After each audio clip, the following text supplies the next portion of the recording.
channel, and today I'll be doing a group discussion on colorism today in society. And I have a couple of my friends who we're going to be talking about it, and I'm going to let them introduce themselves first. Aww. Hi, I'm Kayla. Hi, I'm Val. I'm Kay. Hi, I'm Tori. My name Dance. And so, you guys, we're just going to get into some questions about colorism and our personal opinions on it. And so let's get into the video. Colorism today is very much alive. So it's not only in the black community, it's in multiple communities, but it's starting to develop into more subsections. So it's like right now we have in the black community 3 different skin tones, which are dark skin, brown, and light skin. But then you go into other subsections like light skins being red bone and yellow bone. And it's not something that you should really just label a person off of. I mean, you are giving privilege to a person because of how they was born, and they can control it, and I don't believe that's fair. And I think colorism play a role in the African American community, mostly among African American women, and I think African American men plays a role in that as well. Yeah, mainly on the light skin and dark skin women, we tend to downgrade each other based off our skin tone, which I feel like is not right, because we are women for one, and we need to be uplifting each other rather than downgrading based off of skin color, something we cannot control. Started back during the slave times because, you had the light-skinned African Americans working inside with, the white people and under the air and stuff like that. Whereas you had the darker African Americans working outside in the field. And I guess, maybe the light-skinned start to get that idea that, hey, if I'm working here close to master, maybe I'm better than those that's working out there in the field. Okay, piggybacking off that. Also, the white masters used to molest the light-skinned women that was within the household. So they probably picked up to whereas, oh, I'm light skinned, I'm pretty, the master wants me, I'm able to work inside and also get the master's affection versus the other people that's working outside in the field. And I think it still goes on today, even with models. I don't know if y'all I don't know if y'all remember when I think there was Tory Lanez in the video where it was a dark skin video vixen dancing, and then a director took her out for a light skin, and he just stopped the whole video and was like, no, I want the dark skinned girl right here, what's wrong with her? So yeah, I think it still goes on today and it plays a part. Okay. Starting off, guys play a fake because it's very important for y'all to know y'all image is important to others as well, which I believe it's like a subconscious thing. So if I were to go around saying, oh, I favor Kayla over you, then it's gonna be like, oh, well, what's wrong with me because she has a fair skin? And it's not really something that's fair to you because you can control how your skin come out. And I was looking at a TED Talk, and the woman was saying her family was giving her bleaching cream, not because they thought that she wasn't, they were trying to hurt her, but they were trying to help her. And what they seen from the past, and especially going back to slavery, where it was favorable for somebody to be a fair skin, that it was still playing effect nowadays too. And if that plays effect with not only inside of just the group of men and women of the black culture, but outside as well as in the workforce, but especially inside the black culture, the men really do still play an effect on it. And I believe once you realize what you're doing, then you should improve on it.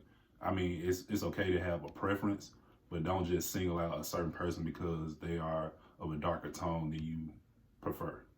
Yeah, I definitely feel like men play a huge role, especially the well-known rappers, celebrities, football, basketball players. They definitely let the world know what their preferences are, and it's definitely majority of the time light-skinned white women, which is fine, but don't sit up here and degrade all black women, like brown skins, dark skin.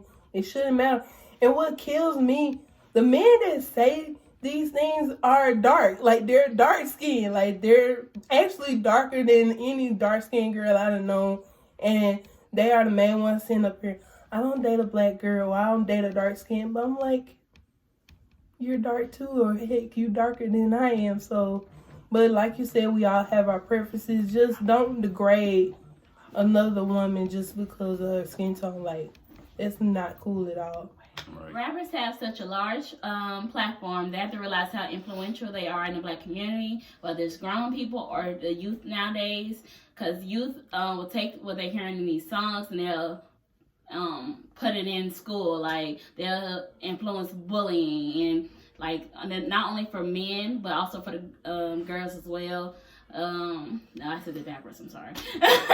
Not only for the girls but for the men as well. Because men will go around thinking that they can't date this girl because their skin tone. I have a family member that thought he was ugly because he was the darker skin, and you know, people always tease him about it, and you know, say he was from another place. You know, it's bullying can just get very extensive, and I feel like that should stop. And that came from colorism.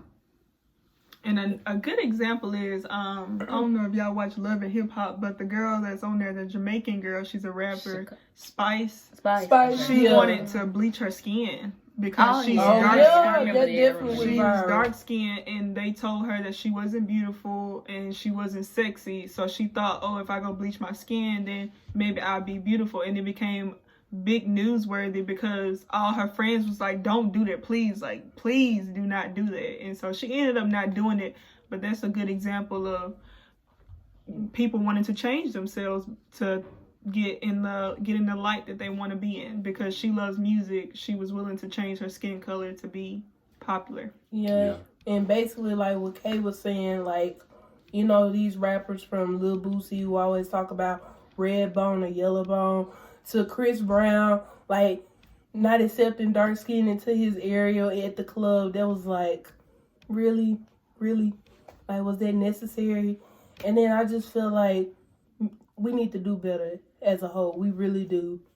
Yeah, because it's not only in the music industry, like, yeah, it's also like actors. In the movie. Yeah. Did I say music? Okay, so it's not only in the music industry, but also in the movie industry. Yeah. Like, I can't really watch any movie or see anything without seeing a light-skinned female with the curly hair, stuff like that. Most of the times I'm seeing that type of female featured in the movie and stuff like that. Never ever do I see a dark-skinned girl in the movie. And if I do see her in the movie, she's not wearing her natural kinky hair. They've thrown some bad wig on her head to make her hair look straight and stuff, so... Or she labeled crazy. Yeah, make her feel like she's like bitter. She's crazy. Tyler Perry, you know for that. Loud. She ain't calling people out. Wait a minute.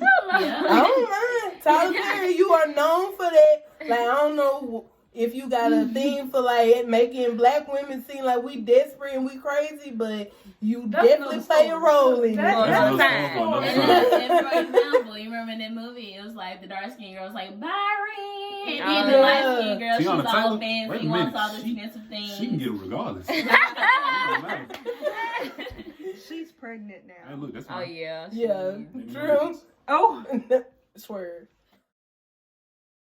I think we should stress to the youth, because everything begins with the children, that they're beautiful no matter how they their appearance are, like what color their skin is. Like, for example, I have a niece. She's very, on the lighter side, and you have to realize the things you say take effects on these children. My niece herself, she's 5 years old. She looked at my baby cousin, who's more brown than she is, and told her that I wish I was more brown like you so I can match my family. And that hurt my heart to hear that, because she's 5 years old. She shouldn't feel any kind of way about her skin complexion. So we have to take our part and do our role to make an influence on these children and say, you're beautiful how you are. Your black is beautiful. I think a lot of people need to they have to change their mindsets. Yeah. I don't know when it started, like people thinking like that, but a lot of people have to change their mindset, especially like y'all said, the people with the bigger platforms. Yeah, because people who are watching you, like, they want to be like you, so they're thinking like you. So I think like a lot of people have to change their mindsets. Right, because all this stuff that's going on, you don't really notice how big of an effect you have on a lot of people, especially with the people with the big platforms.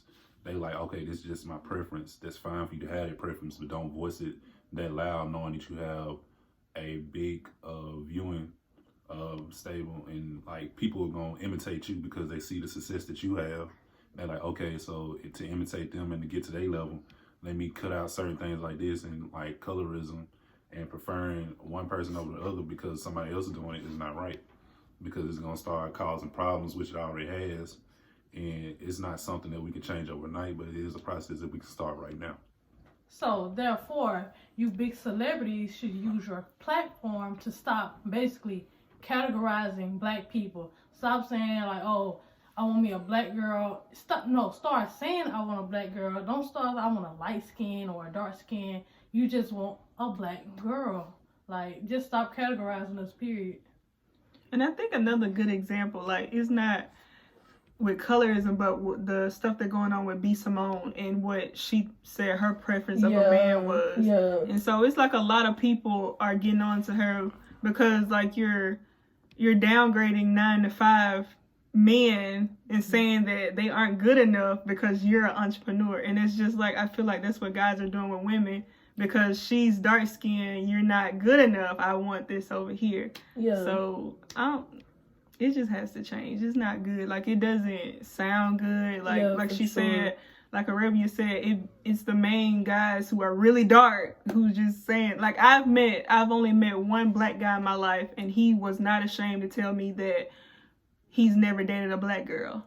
And to me, that is crazy. Like, how have you never dated, like, your race? You know what I'm saying? Like, I don't know. And he was like, I'm not attracted to black girls. Yeah. But that's crazy to me. But we're not knocking your preferences. Like, everybody have them. I have them. We're just saying don't destroy another race or another skin tone. Like, you can have your preferences. Just, keep it at a minimum. Don't be cautious. Yeah, be cautious. Don't hurt anybody's feelings because trust me, you don't want to be on the other end of that. Like that. You so cute to be dark skinned. Yeah. Oh, you so red. I know everybody's at you or something like that. Yeah. True. Right. Yeah. What do you mix with? Yeah, we're also not bashing men. Like Kanisha said, like, a lot of men also has faced colorism today, and it's just like we're just going off our opinions and our personal experience. Like, we're not trying to bash anybody. This is just how we feel. And I feel like colorism is very popular here in America, and it shouldn't be.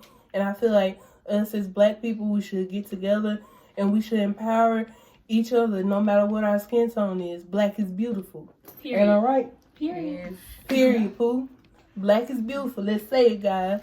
Black is beautiful. Period. Okay. Alright, guys, so that was my group discussion on colorism. It was a long video, but if you guys, you ride or die, you want to stay to the end. Like I said again, we're not bashing anybody. We're just saying our personal opinions. Don't forget to comment what you want me to talk about, what you want me to react to. And thank you, guys. Don't forget to like, comment, and subscribe. Bye, guys.